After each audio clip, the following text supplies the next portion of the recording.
우리가 누군가를, 소리가 너무 하울링 커요. 기다린다고 하는 것은 참 행복한 일입니다.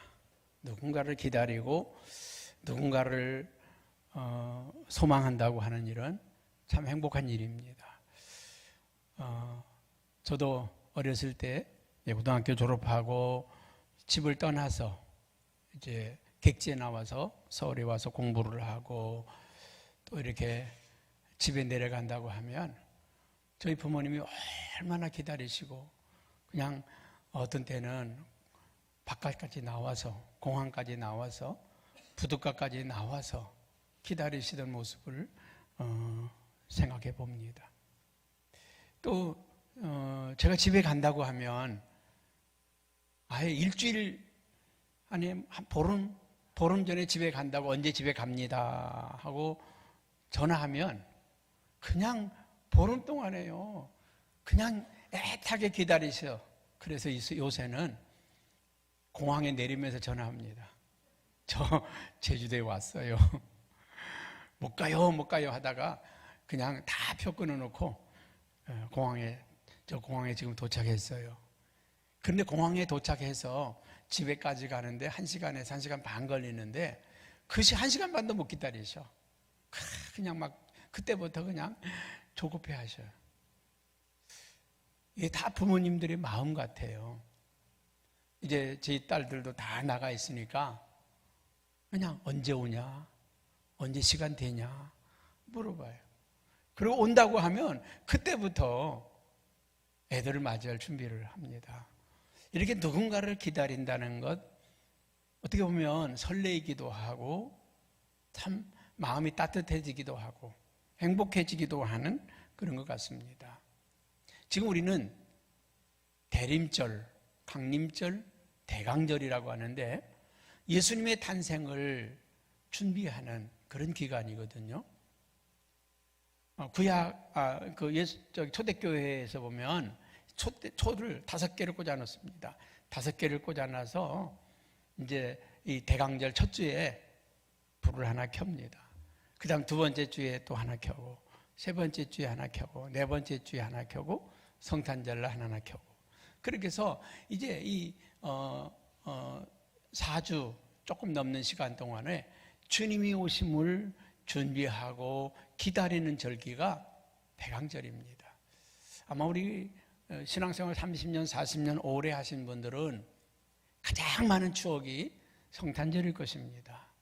그 새벽기도 다니던 추억들, 또 크리스마스 이브에 함께 했던 그런 추억들, 여러 가지 그 성탄절에 선물을 나누고 선물을 교환하고 또 재미있었던 추억들이 모두 다 가지고 있을 것입니다. 근데 옛날에는 우리가 편지를 쓰더라도 다 손편지를 썼잖아요. 그래서 그 편지를 받아보고 그때뿐만입니까?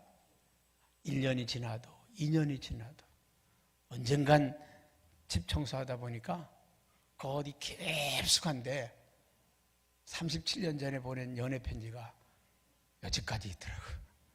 그다가 다 소각해버릴까 하다가 나중에 부부싸움 날 것 같아가지고 그냥 놔뒀는데 우리가 손편지로 쓰고 그런 건 50년이 지나도 때로는 70년이 지나도 그때의 마음을 다시 설레게 하고 다시 회복시켜주는 그런 의미가 있는 것 같아요. 근데 요즘은 인터넷 시대에 또 이런 SNS 시대가 되어서 말이죠. 카톡으로 요새는 카톡 없이는 못 산다고 그러잖아요. 카톡으로 뭐 별거 다 보내죠. 사진도 보내고 그림도 보내고 문자도 보내고 보면은 그 이모티콘이라고 하는 걸 많이 쓰잖아요. 그냥 거기다가 수고하셨어요, 잘했어요, 고맙습니다. 저도 거의 쓰는데 받아본 입장에서는 그냥 이모티콘 하나 쑥 보내는 것보다 어디 다른 데 영상 하나 복사해가지고 쑥 보내는 것보다 거기다가 몇 마디라도요, 감사합니다. 몇 마디라도 쓴 게 더 마음에 와닿고요. 엽서 한 장에다가 거기다가 잘 못 쓰는 글씨지만은 감사합니다, 고맙습니다, 단 몇 자라도 써서 보내면 그게 더 따뜻하고 행복해지는 모습을 우리가 보게 됩니다.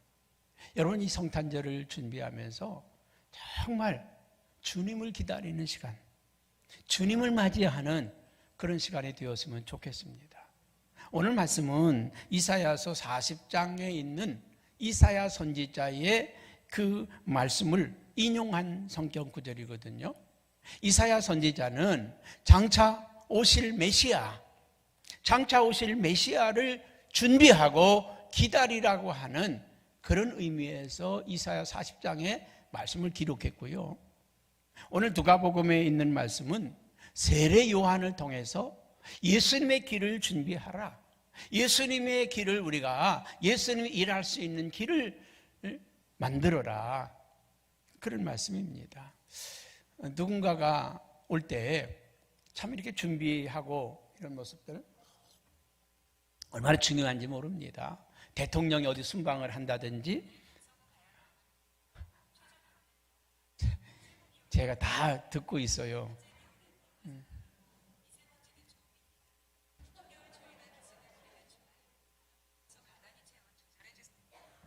이게 AI가 있잖아요. 여러분 핸드폰 갖고 있잖아요. 조금 있으면 이놈이 여러분들의 모든 일거수일투족을 다 메모하고 있어요. 무서운 시대가 옵니다. 지금 가만히 있다가 지금 날씨 막 송출하고 막 그래요.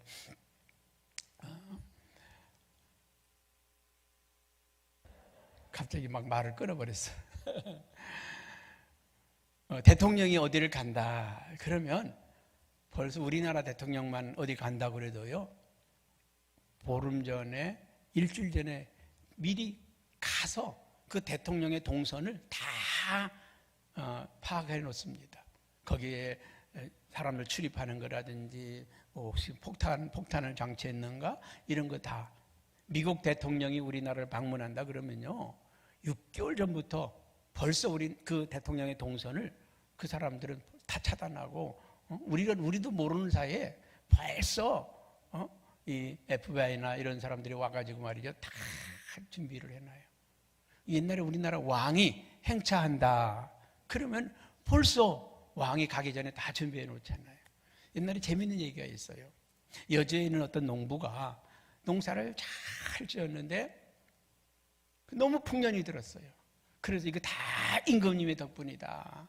그래가지고 그 임금님에게 떡을 만들어가지고 진상하려고 여주에서 이게 한양까지 왔답니다.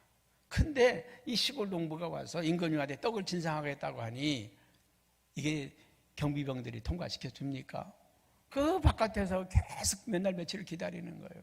그 임금님이 나오시다가 왜 저 사람 저러고 있느냐 그랬더니 저 시골에서 올라왔는데 떡을 가져왔다고 임금님께 드리겠다고 저러고 있다고. 그거 가져와 봐라고. 먹으려니까 쉬어서 먹을 수가 없어요. 그 정성이 갸륵하다고 불러서 내가 너에게 무슨 상을 내리면 좋겠냐 그랬더니 이 시골 농부가 그랬답니다. 저희 집에 한 번만 와주십시오. 저희 집에 한 번만 방문해 주십시오. 그래 알았다. 가마.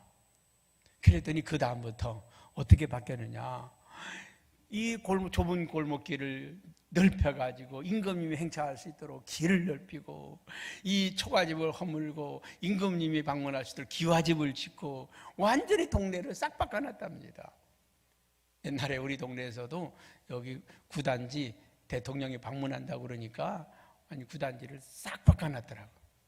지금 거기 그 앞에 뭡니까 큰 정문도 바꿔놓고 뭐 여러 가지를 막 바꿔놓고. 한 나라의 대통령이 온다 그러면 길을 닦고 또 준비하고 예비하잖아요. 예수님은 누구십니까? 만왕의 왕이시고 만주의 주가 되시고 우주 만물의 통치자이시고 지배자이십니다. 우리가 인생을 우리가 살아가는 것 같아 보이지만 그렇지 않습니다. 저와 여러분의 인생에 생사화복을 주관하시고 계신 분이 우리 주님이십니다. 이 세상 역사의 흥망성쇠가 그분에게 있습니다. 여러분, 히스토리라고 하는 말이 뭡니까? 그의 이야기 아닙니까? 누구의 이야기입니까? 예수 그리스도의 이야기입니다. 한 나라가 망하고 한 나라가 흥하고 새로운 역사가 등장하고 새로운 역사가 시작되고 이 모든 것들이 바로 예수 그리스도의 역사라는 것이죠. 그분이 주관하신다는 것입니다. 여러분, 오늘도 그분을 나의 주님으로 모시고 살고 그분이 내게 오시기를, 그분이 내 안에 임하시기를 바라는 저와 여러분, 이 성탄이 되기를 바랍니다. 이 성탄에 우리는 주님이 내 심령에 오시고, 주님이 우리 가정에 오시고, 주님이 우리 교회에 오셔서 그분이 왕이 되실 때 우리는 행복한 거예요. 누가 나를 다스리느냐, 누가 우리 나라를 다스리느냐에 따라서 나라가, 역사가, 판도가 달라지잖아요. 만왕의 왕이신 예수 그리스도, 그분이 이 땅에 오시는 이유는 우리에게 생명을 주시고 또 풍성한 삶을 누리게 하려 하십니다. 오늘 주님은 저와 여러분의 풍성한 삶을 누리기를 원하시고 계신다고 하는 사실입니다. 오늘 이 누가복음 기자는 이 세례 요한으로 하여금 주의 길을 예비하라, 주의 길을 평탄케 하라, 이 말씀 속에서 오늘 5절에 있는 말씀 속에서 함께 은혜를 나누고자 합니다. 우리 5절 말씀을 한번 같이 한번 읽어볼까요? 다시 한번 시작.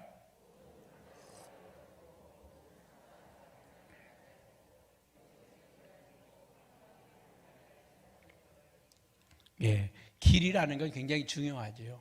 길을 닦는다는 게 중요하죠. 옛날에 68년도인가 경부고속도로가 처음에 놓여졌지 않습니까? 경부고속도로가 놓여질 때 박정희 대통령이 독일에서 광부들, 간호사들이 너무 일을 잘해줘서 정말 독일 사람들이요, 한국 간호사한테 주사 맞겠다고, 한국 간호사들은 아프지도 않게 주사를 잘 놓고 그 시체를 닦고 그 굳은 일을 다 하는 모습을 보고 독일 사람이 감동을 받아가지고 맨날 며칠 매스컴에 한국 간호사들, 한국 광부들이 떴어요. 그래서 정말 이들에게 좀 희망을 주자, 이 나라 대통령을 불러서 한번 만나게 해주자. 그래서 독일에서 전 세계를 띄워가지고 박정희 대통령을 태워 갔잖아요. 그래서 박정희 대통령이 거기 가서 뭘 보고 감탄했느냐 하면 아우토반, 고속도로를 보고 감탄했어요. 이야, 우리나라도 이런 고속도로가 있으면 좋겠다. 그래서 돌아와서 제일 먼저 시작한 게 뭐예요? 경부고속도로를 놓는 거였습니다. 수없이 많이 반대했죠. 어떤 정치가들은 땅바닥에 들어 넣어가지고 차라리 나를 죽이고 나를 짓밟고 고속도로를 놓으라고. 그 땅 주인들도 땅바닥에 뒹굴고 난리 쳤잖아요. 차도 없는 나라에, 차도 몇 개 없는 나라에 무슨 고속도로를 뚫으냐고. 그런데 여러분, 우리나라의 이 경부고속도로가 뚫리면서 우리나라 경제가 발전됐어요. 세계 모든 역사가 그래요. 길이 뚫리면 나라가 발전하고 무역이 발달하고 달라지는 거예요. 길이 어떻게 뚫리느냐에 따라서 땅값이 달라지고 집값이 달라지잖아요. 지하철이 어떻게 놓이느냐에 따라서 집값이, 아파트값이 달라지잖아요. 여러분, 길이라는 건요 굉장히 중요합니다. 여러분, 예수 그리스도가 이 땅에 오실 때에 어떻게 우리가 준비를 해야 될 것인가? 어떤 목사님이 이번에 세 분의 목사님이 함께 가셨다가 그분 중에 한 분이 그런 얘기를 하시더라고요. 비행기가 추락할 때 그런 기도가 나오더래. 야, 나 정말 천국 가는데 문제 없을까? 나 정말 천국 가는데 문제 없을까? 그런 생각이 들더래요. 여러분, 주님 나라가 가까웠습니다. 내년에는 좋아질까요? 어쩌면 내년에는 자연재해가 이제까지 경험해보지 못한 자연재해를 경험할지도 모릅니다. 코로나19가 아까 아침에 보니까 내년 봄에는 마스크를 다 벗게 될 것이다. 뭐 그런 예고를 하더라고요. 끝나는 걸까요?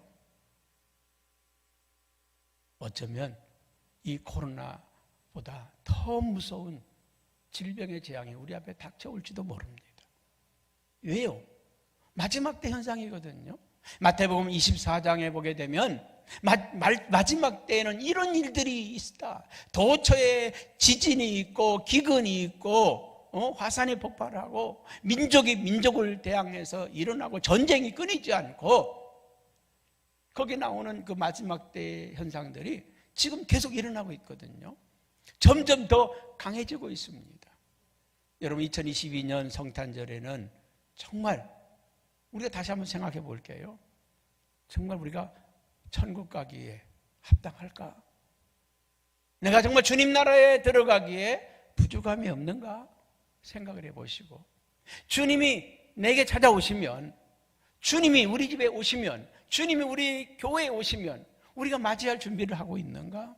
맞이할 준비가 되어 있는가를 한번 돌아보는 이 시간이 되었으면 좋겠습니다. 오늘 5절에 보니까 골짜기는 메워지고, 길을 만들려면 골짜기가 메워져야 돼요. 이 골짜기가 메워져야 길이 되지 않습니까? 세계에서 제일 길 잘 닦는 나라가 어느 나라일까요? 대한민국입니다. 우리나라처럼 길 잘 만드는 나라가 없습니다. 산도 그냥 막 뚫어서 몇십 킬로를 막 굴을 뚫어버리고 말이죠. 그 계곡 사이에 몇십 미터가 되는 그 위에 다리를 놓아서 가게 만들고, 지금 제주도까지 해저 터널을 뚫는다는 얘기를 하잖아요. 일본까지도 해저 터널을 뚫겠다고 얘기를 하잖아요. 바닷속으로 이제 차 타고 제주도까지 가는 날이 얼마 멀지 않았습니다. 기차 타고 제주도까지 갈 날이 얼마 멀지 않았어요. 세계는 너무 빠르게 바뀌고 있습니다. 이 길을 뚫으려면 골짜기가 메워져야 된다는 것입니다. 파인 부분이 메워져야 된다는 거죠. 여러분, 우리 심령의 골짜기가 뭐겠습니까? 우리 마음의 골짜기가 패인 게 뭐겠어요? 어떤 분은 그런 얘기도 하죠. 골이 깊다. 저 사람하고 나 사이에는 골이 너무 깊어. 골짜기가 너무 깊다는 것이죠. 여러분 심령에 어떤 골짜기가 파여 있습니까? 절망, 낙심, 실망, 불신, 배신, 미움, 상처, 아픔, 이별, 이런 골짜기들이 푹 패인 골짜기들 있잖아요.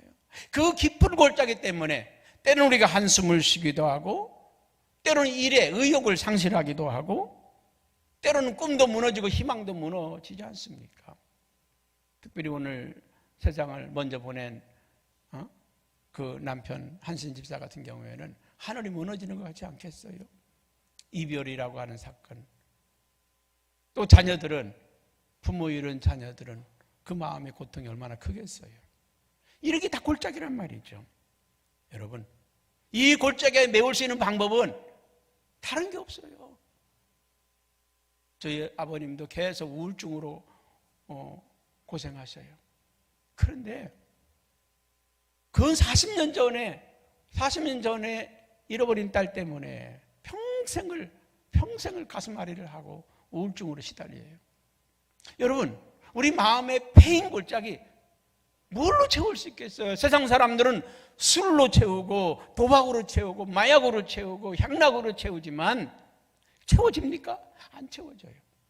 여러분, 이 패여진 이 깊은 이 골을 채울 수 있는 방법은 다른 거 없어요.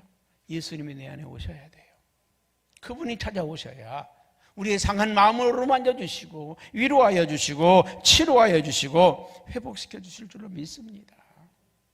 그분이 우리에게 믿음을 주실 때에 그 믿음이 우리로 하여금 세상을 이길 수 있는 힘을 갖게 해요. 세상을 이기는 힘은 우리의 믿음이라고 그랬습니다.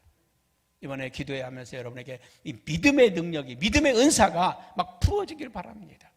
믿음이 우리에게 오면, 믿음의 은사, 믿음의 능력이 우리에게 오면 태산 같은 문제도 별것 아닌 것처럼 생각이 돼요.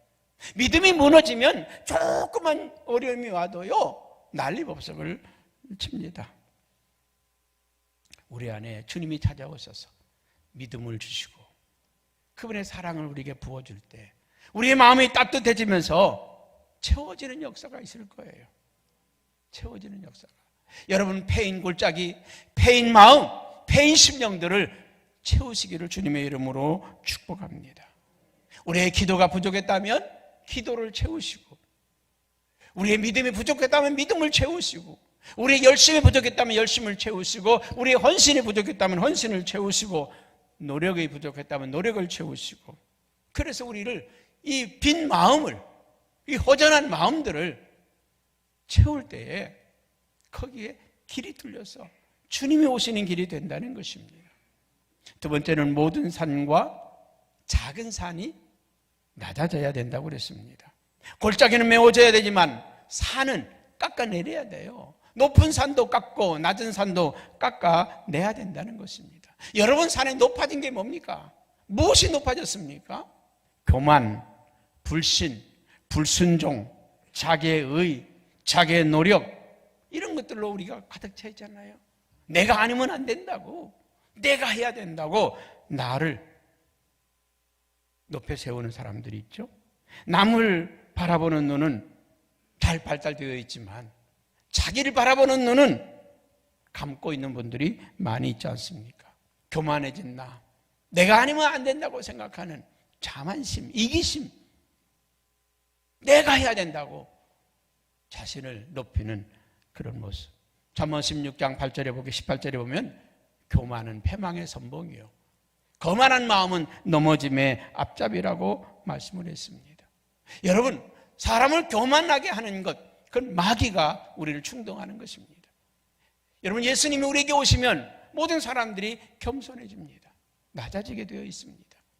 여러분, 베들레헴에 가면 예수 탄생 교회가 있습니다. 4세기에 만들어진 교회인데, 이 교회는 예수님의 탄생한 모습을 보려면, 예수님의 탄생한 그 장소에 들어가려면 모든 사람들이 고개를 숙여야 됩니다.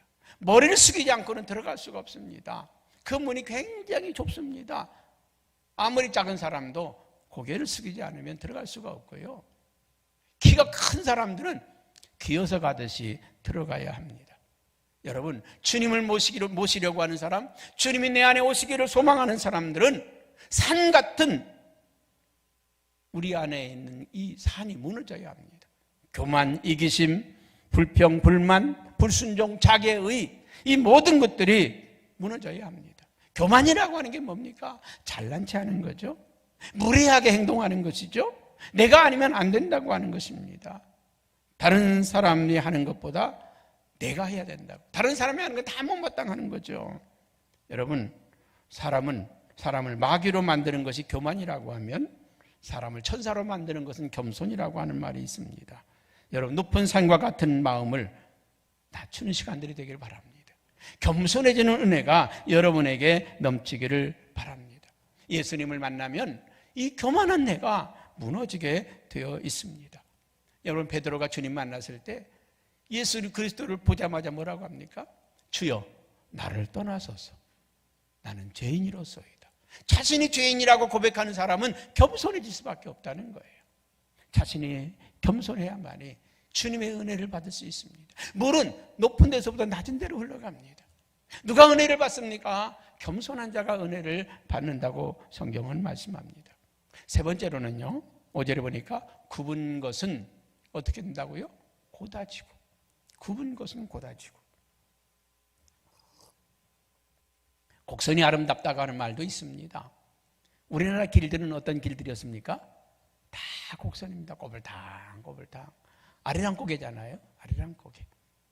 아리랑고개. 저 태백산맥을 넘어가려면 그 꼬부랑 하는 길을 건너가잖아요. 요새는 어떻습니까? 그 꼬부랑거리면서 1시간 반을 올라가던 그 거리를 20-30분이면 그냥 쑥 통과해버립니다. 태백산맥을 굴을 뚫어가지고 금방 하니까, 아니 인제에 있었는데 내리천에 있었는데 금방 쑥 하니까 강릉에 도착을, 속초에 도착을 합니다. 그 태백산맥을 굴을 뚫어가지고 가지 않습니까? 여러분, 우리가 사람이요, 마음이 굽은 사람들이 있습니다. 마음이 굳어진 사람들이 있다는 것이죠. 여러분, 굽은 길은 보이지 않습니다. 앞이 보이질 않아. 그래서 이 고갯길에서 사고가 많이 나지 않습니까? 저쪽에서 차가 오는지 안 오는지도 모르고 그 다음 길이 어떻게 되어 있는지도 모르고 그렇기 때문에 이 굽은 길은 곧게 펴야 된다는 거예요. 요즘 저는 그런 생각이 들어요. 세계에서 길이 제일 잘 발달된 나라, 제일 이 길이 잘 뚫린 나라가 어느 나라일까요? 대한민국입니다. 러시아의 대통령이 미국 가서 입을 다물질 못했어요. 그 미국의 고속도로를 바라보면서 입을 다물질 못했다고 그래요. 야, 부럽다고. 우리나라요, 너무 길이 잘 뚫려가지고 어느 시골도요 3시간 4시간이면 다 도착합니다. 너무너무 길이 잘 뚫렸어요. 왜? 굽은 길을 반드시 폈어요. 여러분, 우리가 주님을 맞이하려면 이 굽은 길을 곧게 펴야 합니다. 어떤 사람은 매사를 삐뚤어지게 보는 사람이 있어. 매사를 삐뚤어진 마음으로 보는 사람이 있습니다. 여러분, 곱게 보며 살기를 바랍니다. 삐뚤어지게 행동을 해도 내가 곱게 보면 돼요. 여러분, 그 사단에게 붙잡힌 사람들 말이죠. 귀신 들린 사람이라 그러죠. 이 사람들은 어떻게 걷습니까? 반드시 못 갑니다. 삐뚤 이래 갔다 이래 갔다 이래 갔다 그래. 여러분들은 눈 감고도 똑바로 가잖아요. 삐뚤어진 마음들, 삐뚤어진 심령들을 바르게 하는 저와 여러분들 되기를 바랍니다. 삐뚤어진 마음들이. 메이커진이라고 하는 사람이 사람의 마음 속에 있는 편견과 선입관을 4가지의 우상이라고 표현을 했는데, 그 첫째는 종족의 우상이다. 삐뚤어진 마음을 종족의 우상이라고 그랬습니다. 종족의 우상이란 뭐냐면 우리 사람도 짐승과 동물과 같은 동물로 볼 때 같은 입장이라는 거죠. 그래서 여러분, 새가 웁니까? 새가 노래합니까? 에? 새가 노래해요? 그러면 박 장로님은 마음이 기쁜 거예요. 좋은 거예요. 사람이요, 슬프면 새가 운다 그러고 기분이 좋으면 새가 노래한다 그래요. 새는 그냥 짹짹짹짹 할 뿐인데 내가 기분이 좋으면 와, 새가 노래하네? 우울하고 그러면 새가 운다 그래요. 똑같은 사람인데 자기의 기분이나 자기의 환경에 따라서 다르게 들린다는 거죠. 다르게 들려요. 어떤 목사님이 다 부임을 했는데 찬양단이 장승곡을 부르더래요. 장승곡을. 그래서 왜 내가 교회 부임했는데 내가 마음에 안 드나? 왜 장례식 찬송을 부르지? 장례식 찬송을 부르지? 그런데 이분들은 장례식 찬송이 아닌 거예요. 장례식에 부르는 찬송도요, 템포를 조금 빠르게 하면 은혜의 찬송이 되고요, 조금 늦추면요 장례식 찬송이 돼요. 하늘 가는 밝은 길이. 천천히 부르면요 슬픈 분위기가 되는데 조금 빠르게 하면요 굉장히 은혜로운 찬양이 돼요. 똑같은데 어떻게 받아들이느냐에 따라서 이게 천국에 가서 사모하는 찬양이 되기도 하고 천국 보내는 장례식 찬양이 되기도 합니다. 두 번째로는 동굴의 우상, 동굴의 우상이라고 그랬습니다. 여러분, 자신이 타고난 성격, 환경, 성품으로 만들어진 생각 때문에 편견과 선입관을 갖는다는 것입니다. 우물한 개구리라고 하는 말이 있죠. 다른 사람들이 생각하는 걸 생각하지 못하는 거죠. 자기의 생각에 꽉 잡혀 있어요. 이렇게만 해야 된다. 예를 들어서 전라도서 사신 분들은 김장할 때 멸치젓갈을 써야 된다고 그러고, 충청도 사는 사람들은 새우젓갈을 써야 된다고 그러고. 왜? 자기는 그거 먹고 자랐으니까 그게 최고라는 거죠. 그거 옛날에 언젠가는요, 거기다가 무슨 명태인가 뭔가를 넣어. 난 그거 처음 봤는데 저쪽 경상도 사람들은 그런 것도 넣더라고요. 지역마다 다 달라요. 다 달라요. 여러분, 우물안 개구리처럼 동굴 안에 갇혀 있는 우리 자신을 동굴 밖으로 꺼내시기 바랍니다. 더 창의로운 생각, 더 좋은 뜻이라면 그게 좋겠네요. 한번 그렇게 한번 해봅시다. 받아들일 수 있는 우리의 마음, 넓은 마음들이 되기 바랍니다. 세 번째로는 시장의 우상이 있다고 그랬어요. 시장. 여러분, 시장에서 막 사람들이 떠들잖아요. 막 얘기를 하잖아요. 누가 그랬더라, 누가 봤더라, 누가 뭐 됐더라. 그 얘기를 사실로 받아들이고 막 떠들어다니는 사람이 있잖아요. 여러분 시장의 우상이 우리의 우상이 되지 않길 바랍니다. 우리의 우상이 되지 않길 바랍니다.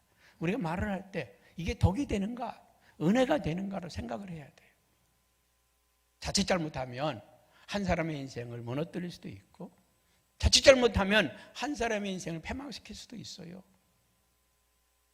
내가 직접 본 것 아니면 말하지 말고, 내가 직접 봤더라도 은혜가 안 되면 침묵할 줄도 알아야 되고, 입을 닫을 줄도 알아야 되고, 선을 이루는 거. 우리는 사실보다 중요한 게 뭐예요?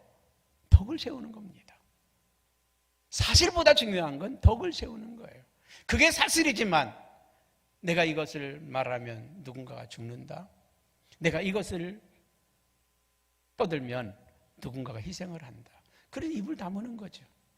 우리가 증인으로 나갔을 때도요, 누군가 불리하면 침묵하시는 권리가 있어요.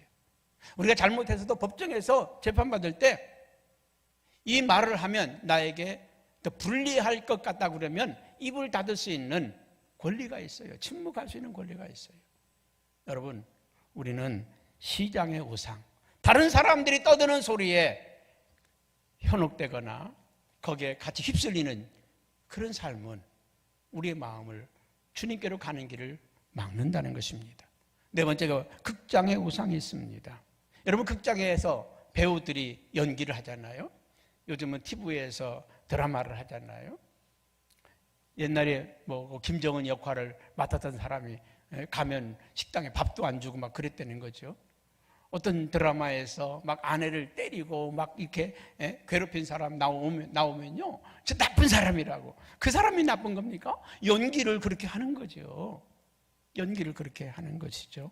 여러분, 우리가 극장에서 본 것을 그대로 받아들이는 것, 연기하는 연기자의 그 연기를 그대로 받아들이는 것, 그것이 하나의 우상이라는 거죠. 요즘 인터넷에서 어디가 맛집이다 그러면요, 그거 진짜 맛집인 줄 알고 다 몰려간다잖아요. 그 식당에서 돈 주고서 아르바이트 시키는데, 이제는 우리 딸이 같이 살 때 어디 많이 먹으러 가더라고요. 그래서 야, 어디 가냐? 오늘은 목동에 어디에서 밥 먹으러 간다고. 오늘은 여의도에 어디 먹으러 간다고. 그래요. 야, 돈이 있냐? 그러네. 공짜로 준대요. 왜? 맛집 평을 쓰면은 공짜로 준대. 어떤 청년은 그 뭡니까? 성형 수술을 하는데 네가 잘한다고 막 하니까 그 사람을 공짜로 시켜준대. 여러분, 지금 우리가 극장의 우상, 배우나 연기자가 하는 그것을 실제로 받아들여서 그것이 진짜인 것처럼 생각하는 것, 이게 다 굳은 마음이고 굽어진 길이라는 겁니다. 남이 우리를 굽게 할 수도 있고 내가 내 길을 굽게 할 수도 있다는 것입니다. 여러분, 굽은 것이라고 하는 것은 교활과 위선이라는 것입니다. 위선의 탈을 벗고 교활의 탈을 벗고 진실을 볼 수 있는 눈. 여러분, 예수님께서는 내가 진실로 너에게 말하노니, 참을 말하노니. 여러분, 우리는 참된 것을 찾는 사람들, 진실을 찾는 사람들 되기를 주님의 이름으로 축복합니다.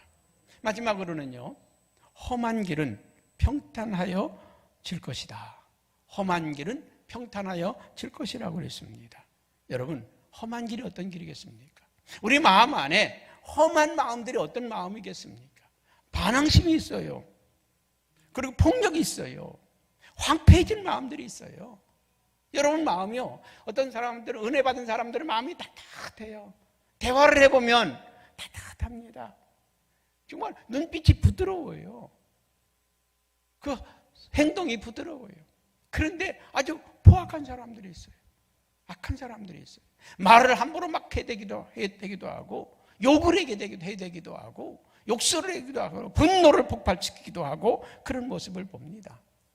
여러분, 길을 닦다 보면요, 아주 낭떠러지 같은 것도 있고 험한 바위도 있고 정말 길을 닦기 어려운 그런 것들이 있어요. 여러분, 우리 마음 안에 험한 마음들이 있는가? 분노, 반항, 폭력, 말을 해도요 거칠게 말하는 그런 부분이 있는가? 그래서 사람들과 그 사람은 다투기, 쌈딱이라 하죠. 쌈딱. 그냥 싸우려고 달려드는 사람이 있어요. 쌈딱 같은 사람이 있어요. 건들면 그냥 막 물어뜯는 사람이 있습니다. 그래서 가까이 하지 않, 그런 사람은 가까이 하지 않는 게 좋잖아요. 그저 입만 열면 남의 흉보는 사람이 있습니다. 고집불통이 있습니다. 화를 잘 내는 사람이 있습니다. 방탕한 삶을 사는 사람이 있습니다. 이런 사람들은요, 험한 길, 우리의 험한 길은 잘 닦아내야 합니다.